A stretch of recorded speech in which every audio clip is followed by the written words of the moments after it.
Picture this. It's Friday evening. Messages are popping up. Someone's asking, "Where are we going tonight?"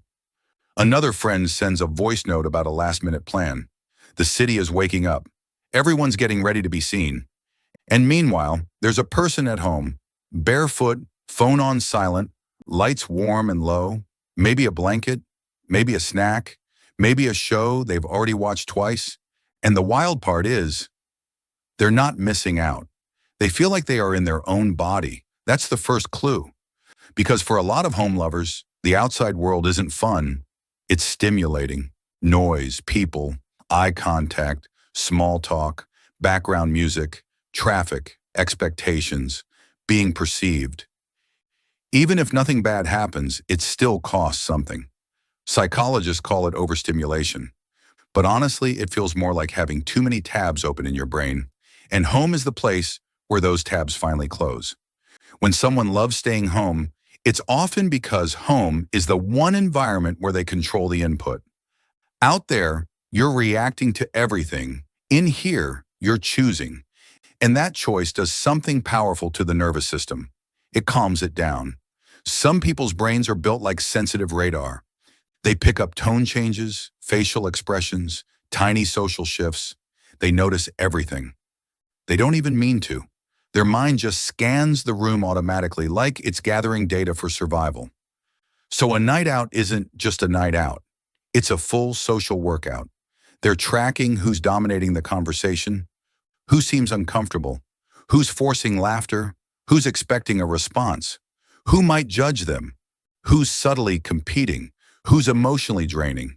They come home exhausted, not because they hate people, but because their brain never stopped processing people.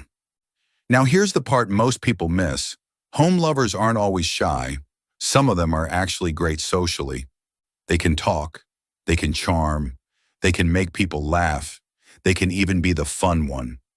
But what they're doing is performing a version of themselves that fits the room. And the better they are at it, the more energy it takes. Because they're not only being present, they're managing impressions. So when they get home, they're not just tired. They're relieved. Relieved that their face can relax. Relieved that they don't have to answer fast. Relieved that nobody is watching them exist. And that brings us to something deeper, the psychology of being perceived. For some people, being around others triggers a subtle pressure to become presentable, not just in looks, but in personality. You start editing yourself. You stop doing the weird little things that make you comfortable. You stop being silent too long. You stop thinking too deeply. You stop being too intense. You stop being too calm. Maybe they grew up in a house where peace depended on reading moods perfectly. Maybe they had friendships that felt like drama. Maybe they got embarrassed publicly once and their brain never forgot it. Maybe they were constantly criticized, so now they protect their energy like it's gold.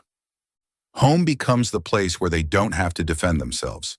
And that's why some people treat going out like a big decision, even if it looks simple to others. It's not the event they're calculating, it's the emotional cost. But staying home isn't always pure peace. Sometimes it's also avoidance dressed up as comfort. Because there's a difference between "I love being home" and "I'm afraid to leave." One feels nourishing, the other feels like shrinking. So how do you tell the difference? Easy. After staying home, do you feel more like yourself or do you feel stuck? If staying home makes you creative, calm, clear, rested, then it's working. But if staying home makes you numb, restless, guilty, or like your world is getting smaller, then home isn't your sanctuary anymore. It's your hiding place. And if that's the case, the solution isn't forcing yourself into loud places or pretending you're someone you're not. It's rebuilding your relationship with the outside world in small, controlled steps. Not go to a party, more like go for a short walk with headphones. Sit in a cafe for 10 minutes, meet one person you genuinely like. Leave early on purpose. The goal isn't to become an extrovert. The goal is to make your brain realize you can leave home and still be safe. Because the truth is, people who love staying home often have something rare. They know how to be alone without feeling lonely. They know how to entertain themselves. They know how to recharge without needing validation. They know how to find comfort in simple things. And in a world that constantly screams for attention, that kind of inner peace is a superpower.